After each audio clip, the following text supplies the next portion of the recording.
भी बनाया गिफ्ट से।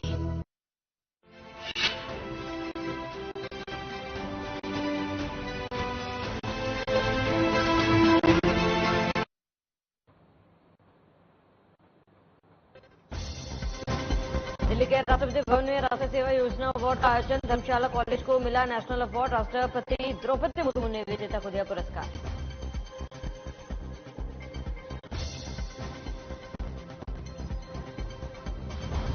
सीएम सुक्खू के बयान पर बीजेपी का पलटवार। पूर्व सीएम जयराम ठाकुर ने सीएम को दिया जवाब। कहा, कांग्रेस की वजह से देश में बढ़ी गरीबी।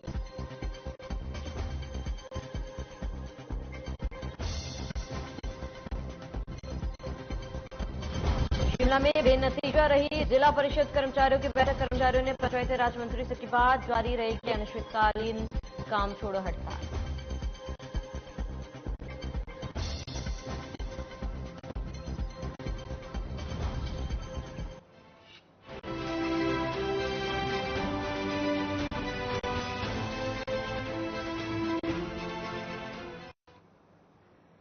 नमस्कार, स्वागत है आप सभी का। मैं हूं आपके साथ शाफनी पटनायक। बुलेटिन की शुरुआत करेंगे ऑफिसर यूनिट कैटेगरी का। दिल्ली राष्ट्रपति भवन में भव्य सम्मान समारोह का आयोजन किया गया, जिसमें पीजी कॉलेज धर्मशाला को राष्ट्रीय सेवा योजना एनएसएस को यूनिट अवार्ड से नवाजा गया। इसके साथ ही प्रोग्राम ऑफिसर कैटेगरी में भी एनएसएस प्रभारी डॉक्टर मलकियत सिंह को भी राष्ट्रीय पुरस्कार से नवाजा गया।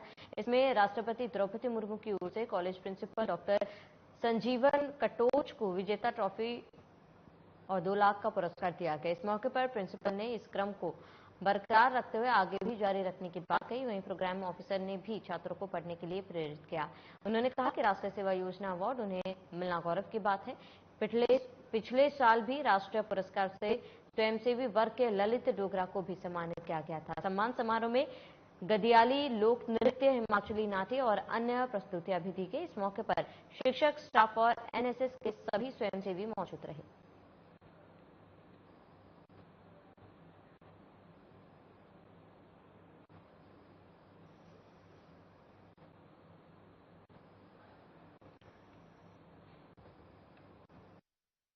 सेवा योजना पुरस्कार है जो 2020 और 21 के लिए हमको मिला है। इसके अंतर्गत जो विभिन्न राष्ट्र देश के विभिन्न संस्थाओं से, महाविद्यालयों से, विश्वविद्यालयों से एंट्रीज आती हैं, तो प्रति वर्ष ये एनएसएस का पुरस्कार दिया जाता है। इसमें 3 श्रेणियां होती हैं। एक विश्वविद्यालय स्तर की श्रेणी है जो यूनिवर्सिटी को मिलता है।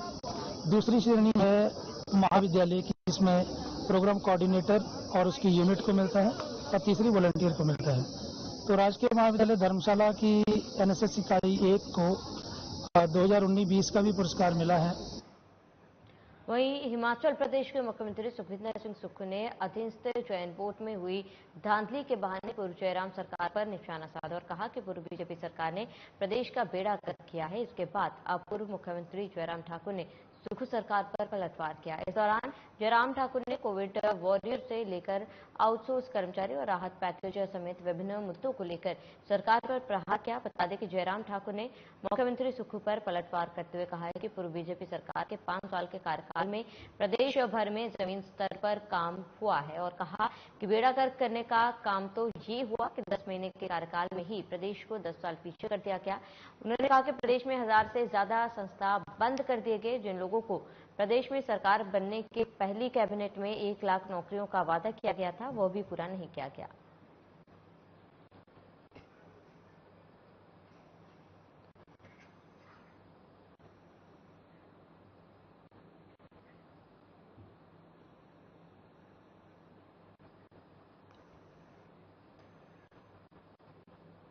तो हिमाचल प्रदेश के मुख्यमंत्री सुखविंदर सिंह सुक्खू ने अधीनस्थ चयन बोर्ड में हुई धांधली के बहाने पूर्व जयराम सरकार पर निशाना साधा और कहा कि पूर्व बीजेपी सरकार ने प्रदेश का बेड़ा गर्क कर रखा है। इसके बाद वह पूर्व मुख्यमंत्री जयराम ठाकुर ने सुक्खू सरकार पर पलटवार किया और इस दौरान जयराम ठाकुर ने कोविड वॉरियर्स से लेकर आउटसोर्स कर्मचारी और राहत पैकेज समेत विभिन्न मुद्दों को लेकर सरकार पर प्रहार किया।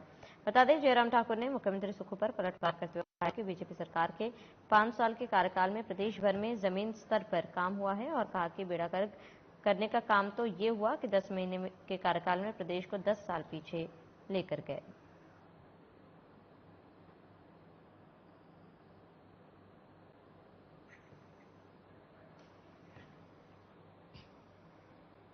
वहीं शिमला में 4 दिन से चले जिला परिषद कर्मचारी एवं अधिकारी महासंघ की अनिश्चितकालीन काम छोड़ो हड़ताल के बाद पंचायती राज मंत्री अनिरुद्ध सिंह के साथ कर्मचारियों की बैठक बेनतीजा रही और कर्मचारियों ने हड़ताल को जारी रखने का निर्णय लिया। जिला परिषद कैडर के कर्मचारी और अधिकारी लंबे अरसे से उन्हें पंचायती राज विभाग में मर्ज करने की मांग कर रहा है, जिसको लेकर सरकार की तरफ से केवल आश्वासन ही मिल रहा है। जिला परिषद कैडर कर्मचारी महासंघ के प्रदेश अध्यक्ष राजेश ठाकुर ने बताया कि आज बैठक में पंचायती राज मंत्री अनिरुद्ध सिंह के साथ वार्ता हुई, जिसमें मंत्री की तरफ से आगामी कैबिनेट बैठक में मांगों को लेकर कैबिनेट सब कमेटी का गठन करने की बात कही गई और 15 दिन के भीतर कमेटी वित्तीय अनियमितताओं को दूर करने को लेकर आश्वासन मिला है।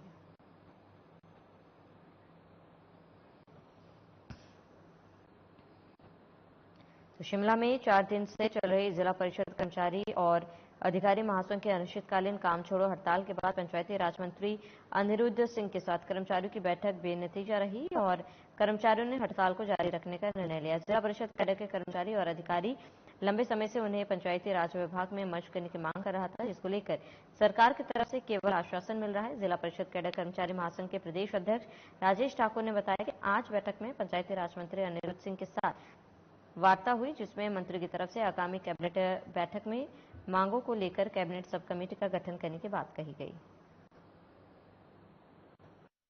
माननीय मंत्री जी द्वारा हमें यहाँ बुलाया गया था, जितने भी जिला परिषद थे जो वहाँ के मैं प्रदेश अध्यक्ष हूँ, तो बातचीत के लिए इन्होंने हमें बुलाया था। आज की जो बैठक रही वो एक तरफ से बेनतीजा रही। अब माननीय मंत्री जी का ये कहना है कि हम एक अगली कैबिनेट में जो है एक सब कमेटी का गठन करेंगे और उसमें वो सब कमेटी जो अपना निर्णय देगी उस हिसाब से आपकी बात होगी। लेकिन जो हमारे कर्मचारी हैं और वो इस बात पे मानने को तैयार नहीं कि हमें जो है इस तरीके की कमेटी बनाई जाए जिससे कोई फायदा ही ना हो। हिमाचल में प्राकृतिक आपदा प्रभावितों के पुनर्स्थापना के लिए सरकार ने ऐतिहासिक निर्णय लिया है और 4500 करोड़ रुपए के विशेष आर्थिक पैकेज का प्रावधान किया। साथ ही आपदा राहत मैनुअल में भी रिकॉर्ड 25 गुना बढ़ोतरी की गई, जिससे आपदा प्रभावित लोगों को बड़ी राहत मिलेगी। हालांकि आपदा से उभरने के लिए केंद्र सरकार से मदद मिलनी चाहिए थी, जो नहीं मिली। बावजूद इसके हिमाचल सरकार ने दरियादिली दिखाते हुए विशेष आर्थिक पैकेज की घोषणा की है। यह बात प्रदेश पर्यटन विकास निगम के अध्यक्ष RSS बाली ने शिमला में प्रेस कॉन्फ्रेंस के दौरान कही। RS बाली ने कहा है कि प्रदेश में प्राकृतिक आपदा से 12,000 करोड़ रुपए का नुकसान हुआ और 500 लोगों की जान चली गई है। 3,000 लोग बेघर हो गए हैं, जिनकी प्रति सरकार ने सहानुभूति दिखाते हुए विशेष आर्थिक बजट की घोषणा की। प्राकृतिक आपदा के पीड़ितों के लिए राहत देना केंद्र सरकार का दायित्व बनता था, लेकिन केंद्र सरकार से मदद नहीं मिली।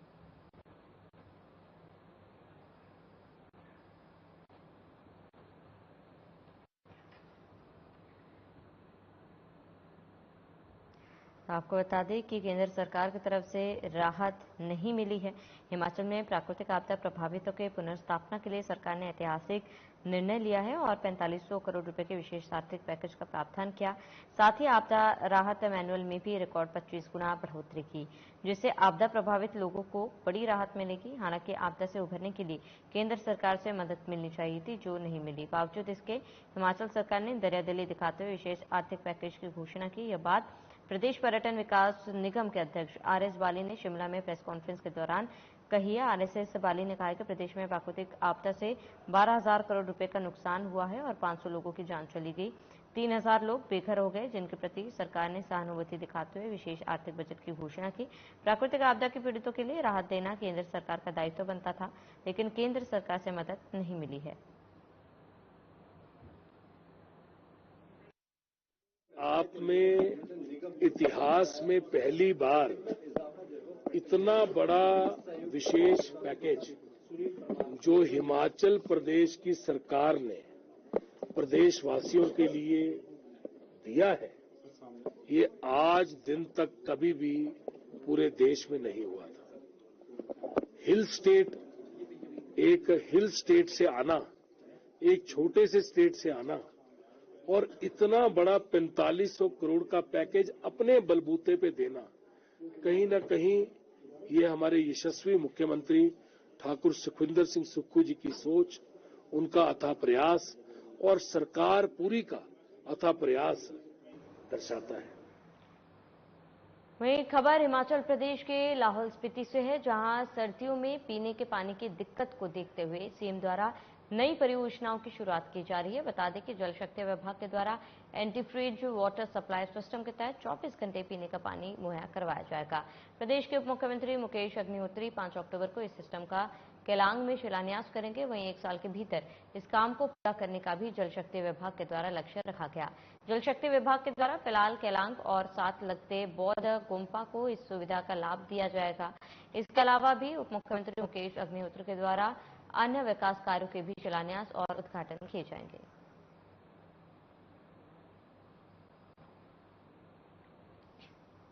तो आपको बता दें कि केलांग में अब 24 घंटे पानी मिलेगा, जिसको लेकर तैयारियां पूरी कर ली गई है।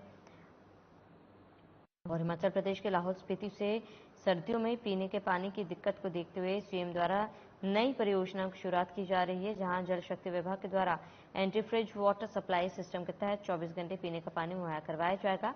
प्रदेश के उप मुख्यमंत्री मुकेश अग्निहोत्री 5 अक्टूबर को इस सिस्टम का केलांग में शिलान्यास करेंगे। वहीं 1 साल के भीतर इस काम को पूरा करने का भी जल शक्ति विभाग के द्वारा लक्ष्य रखा गया है।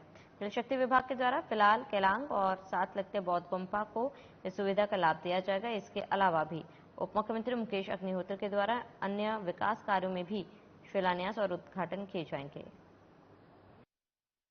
ये तकरीबन 200 के करीब पार्टिसिपेंट होंगे और मोटरसाइकिल व मोटर कार और जीप रैली है ये कंबाइंड, और इसमें अंतर्राष्ट्रीय स्तर पे लोग आ रहे हैं भाग लेने।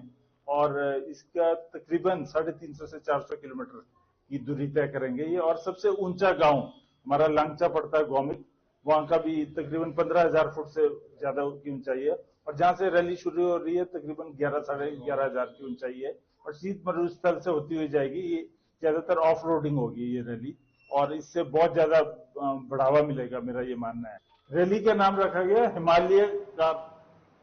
विश्व पशु दिवस के अवसर पर सोलान में बहुआयामी पशु चिकित्सालय केंद्र में जागरूकता कार्यक्रम का आयोजन किया गया, जिसमें पेंटिंग सहित कई अन्य प्रतियोगिता आयोजित की गई। इस दौरान पशुपालकों को छोटे और बड़े पशुओं को समानता दिखाकर पालने का आग्रह किया गया। वहीं लोगों को जागरूक किया गया कि पशुओं को बेवजह न मारे, जहां भी घायल हालत पर पशु दिखाई दे उसकी मदद करें और चिकित्सकों से संपर्क करें। और ऐसे में पशुपालन विभाग के उप निदेशक अशोक कुमार सैनी ने बताया कि विश्व पशु दिवस को लेकर कार्यक्रम आयोजित किया गया, जो कि big and small love them all विषय पर आधारित है। उन्होंने कहा पशुपालकों को जागरूक किया गया है कि सभी पशुओं को एक समान प्यार करें।